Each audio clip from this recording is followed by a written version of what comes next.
If you're enjoying haunted UK fiction, please consider supporting the show on Patreon or Ko-fi. Simply search for Haunted UK Podcast.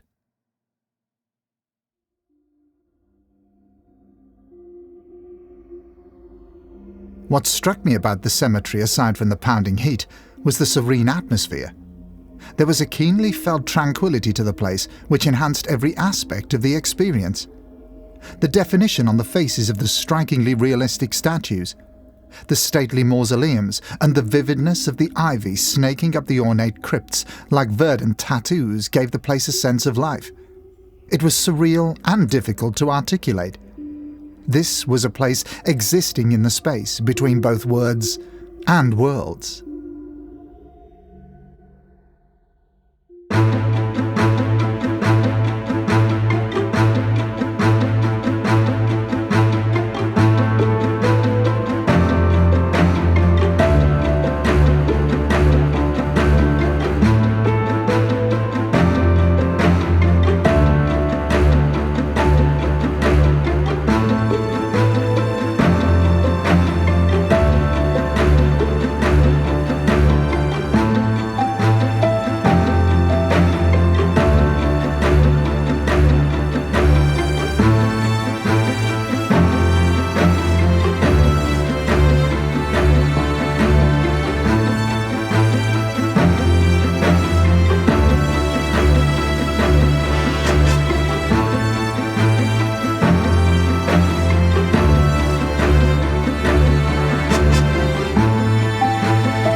Hello and welcome, dear listeners, to Haunted UK Fiction, a sister podcast to The Haunted UK, which features original flash fiction, short stories and novellas with paranormal themes. All stories you will hear were written by a collection of talented writers, authors and storytellers, both independent and professional. In today's episode, we'll be reading Sukie in the Graveyard, a touching ghost story that is part of an anthology called The Occulting Light, written by Robert McDermott, who lives and works in Dublin. Robert's debut novel, Jonestown, was published by Riversong Books in 2021 and followed in 2024 by a collection of short stories, The Occulting Light, also with Riversong Books. His stories have been widely published in anthologies both in print and online. When not writing, he enjoys listening to podcasts, especially Haunted UK, and walking his Cocker Spaniel, Alfie. His influences include Kurt Vonnegut, M.R. James, Kelly Link, Dennis Johnson, and Kevin Barry. Get comfortable. Grab a little something to sip on. Perhaps cuddle up under a blanket to help offset the chills coming your way. And let's dive into the story. Between the July heat and Jamie's relentless moaning, things were beginning to be a little hard to bear. As we drove the 10 miles or so from our Airbnb to the cemetery, I tried to ignore his whining as best I could. I asked Jamie questions to distract him, but he just kept complaining, and the temperature kept rising. The air conditioning on full icy blast was barely more than a breeze caressing a scorched earth, and when Jamie pulled down the window for the third time and the searing Georgia air filled the car and sucked out the accumulated coldness, I yelled at him, making him jump. He wound the window up of the cramped rental car and sat back, forcefully pushing his feet into the back of my chair. "Stop it," I said. "I won't tell you again." "It's too hot. I can't breathe in here," he sulked. "There's nothing I can do about it," I said. "It's not far to go, so just put up and shut up, please." "Why couldn't we stay back at the apartment?" "Because we're on holidays, and you need to see the outside world. There's more to life than computer games." Jamie didn't respond. I had the upper hand. I could sense he was formulating a counter-argument. "It's not like anyone else wanted to do anything today," he said finally. I chose to ignore his comment, knowing full well he'd start accusing me of making all the decisions and of hijacking what was supposed to be a rest day. Who wants to see a load of dead people anyway? Evie, who would normally stay out of any argument between Jamie and me, waded in with calm words. "Once we get to Bonaventure, we can get a Coke or an ice cream, okay? Your dad really wants to see this place," she continued. "It's important to him. Remember, he does plenty of things for you." Evie had a knack for striking the right tone at the right moment. Whether Jamie was satisfied with her suggestion, I couldn't tell, but he went quiet, and in the moment, it was more than enough. "What's Bonaventure?" asked Sukie, who'd been sitting quietly in the back seat alongside her brother. "It's a cemetery," I said, "a place where they bury dead people." "Like Grammy?" said Sukie. "Like Grammy," I echoed. "I know what a cemetery is," said Jamie petulantly. "I'm 12. I do know things. Why do we have to hear about it all the time?" I shared a glance with Evie. She smiled gently and squeezed my hands. The rest of the journey passed in relative silence. Occasionally I could hear Sukie babbling to herself in the way young children do. I could only hear one side of her conversation and felt such a glow of love for her. She was the best. Nothing fazed her. After a few minutes the car became calmer, if not cooler, and I could feel Jamie's resentment subside. Sometimes, as I glanced in the rearview mirror, I would catch a glance of his eyes burning holes in the back of my head. Sukie had moved right beside him, but he either didn't notice or it didn't bother him. Either way, I was pleased to see the two of them so close. We arrived shortly after 2.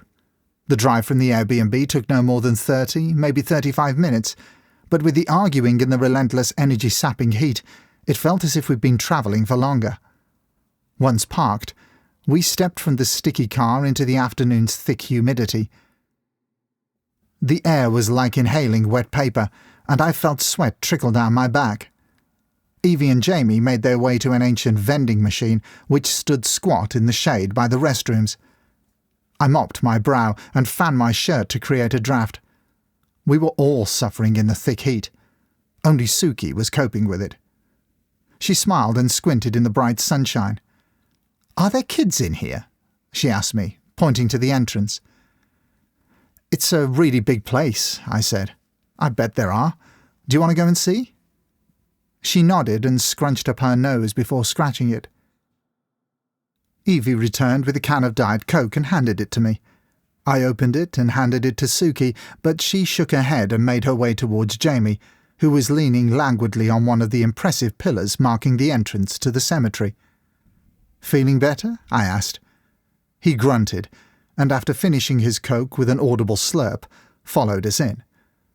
I saw a scarlet cardinal perched atop a statue. It moved its head in the jerky motion birds make and flew off before I could point it out. Like many tourists who sought out Bonaventure, I'd read John Berend's Midnight in the Garden of Good and Evil and wanted to see the bird girl statue. It was only later, as I was leaving, a local walking her dog informed me the statue had been moved to Telfair Academy in Savannah. The book, a curious mix of non-fiction and fiction, related tales of Savannah's seedy belly and high society. Berend wove local folklore into the narrative, creating a rich, evocative tapestry. It was this texture of ghosts and secrets and antebellum Southern Gothic which captured my imagination in the way only a compelling mix of fact and fable can. The cemetery was on the site of a plantation, and one of the many stories which made up its reputation for mystery and lore told of a fire at the main house during the 1770s. The blaze occurred during a dinner party, and the host, rather than stopping the party, ordered the servants to take it outside, where the assembled guests revelled late into the night by the light of the raging fire. According to the locals, if you listen carefully on still nights, you can hear the party carried on the soft breeze drifting in from the Wilmington River. There's no solid evidence to support this as fact, but never let the truth get in the way of a good story. Or so the saying goes. Stories about ghosts are as much about the person who listens to them as the one who tells them. It never fails to interest me how hauntings are only experienced by those receptive to them. Sukie was making headway along the main avenue, and lagging behind like melancholy dray horses were Evie and Jamie. They were pausing to take regular sips from the now warm bottle of water we'd brought with us. The Cokes were long gone. I hurried ahead, leaving them to their heat-weary ambling in an effort to catch up with Sukie. I heard Jamie moan about the heat for what must have been the 100th time that day. Evie pulled in close to her and gave me a signal to hurry up and see what I could, as we'd probably have to leave before too long. I understood Jamie's discomfort and boredom, and reproached myself for not being more insistent about coming alone. I'd suggested it, but Jamie, happy in the soothing cool of an air-conditioned hotel room, had agreed to come along. I'd sold the trip on the pretext of spooky graves and ghosts and ice cream, so I'd only myself to blame. 5 minutes into the journey, and Jamie's enthusiasm evaporated in the car's stifling greenhouse. What struck me about the cemetery, aside from the pounding heat, was the serene atmosphere. There was a keenly felt tranquillity to the place which enhanced every aspect of the experience. The definition on the faces of the strikingly realistic statues, the stately mausoleums, and the vividness of the ivy snaking up the ornate crypts like verdant tattoos gave the place a sense of life. It was surreal and difficult to articulate. This was a place existing in the space between both words and worlds. Evie stopped to admire the pink azaleas clustering along the path and dotting the graves like flashes of paint in a watercolour. Jamie looked up at the live oaks, which were draped with fluttering beards of Spanish moss. "Why does it grow on them like that?" he asked. "It's like the tree has hair or something."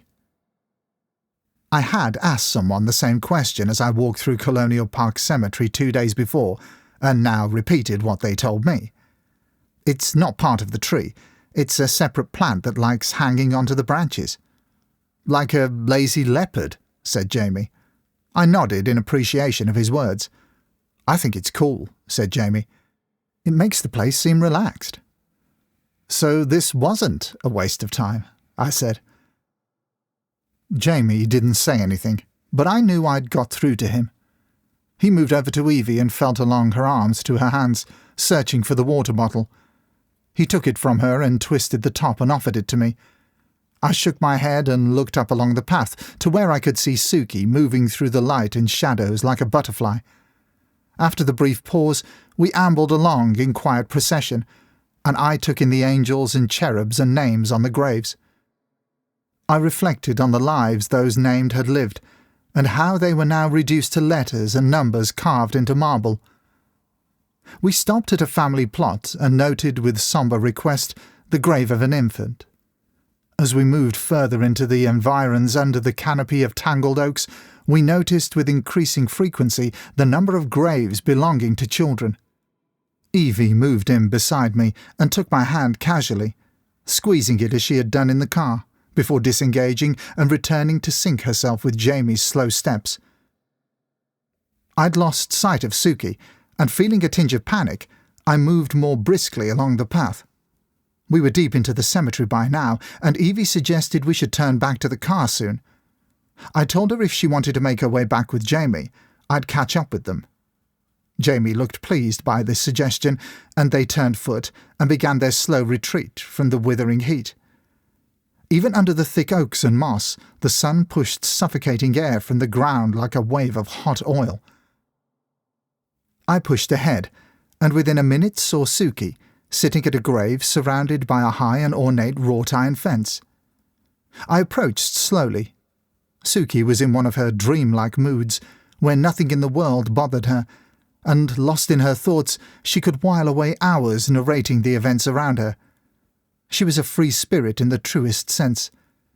I'd always been simultaneously enchanted and disarmed by this quality of hers, and I waited for her to acknowledge me. After a moment, she turned to look at me and waved and smiled. "Hi," I said. "You could have got lost running off like that." "I knew you'd find me," she said casually. "You always do." I sat on the ground with her and she snuggled into my body. She pointed to a statue behind the wrought-iron fence. "It's Gracie's grave," she said. I saw the name Watson on the low wall surrounding the grave. "There are words over there about her, but I can't read them all," said Sukie. "Some of them are big and some are numbers." I stood up and looked through the bars of the fence and read the inscription.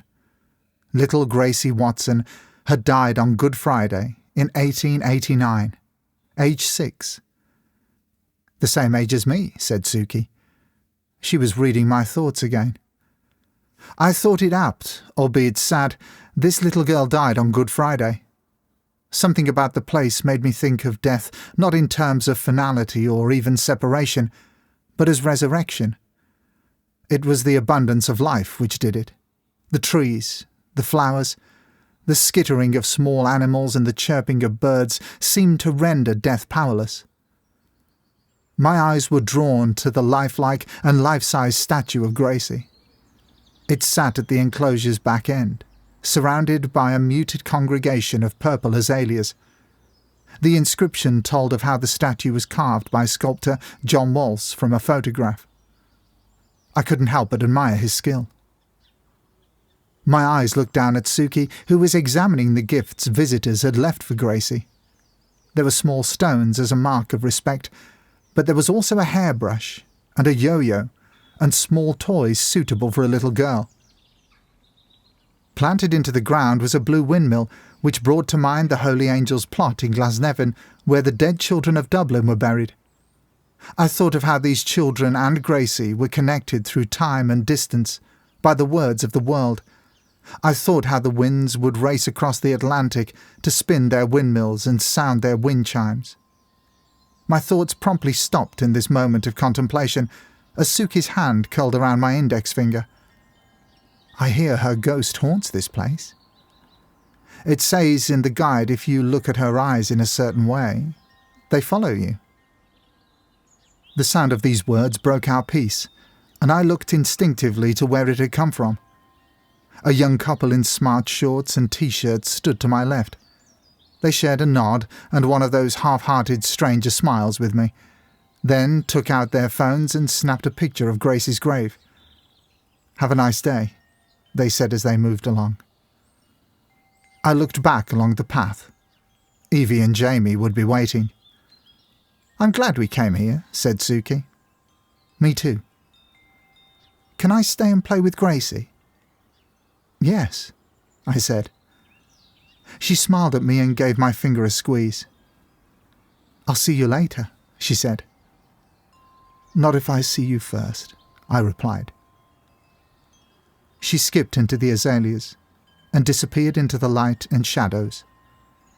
The scarlet cardinal I'd seen earlier descended from a nearby branch and perched on Gracie's statue. The air rippled momentarily, and I watched it before heading back. As I turned, I heard the uninhibited joy of children laughing. It was time to let go. I knew Sukie would be okay.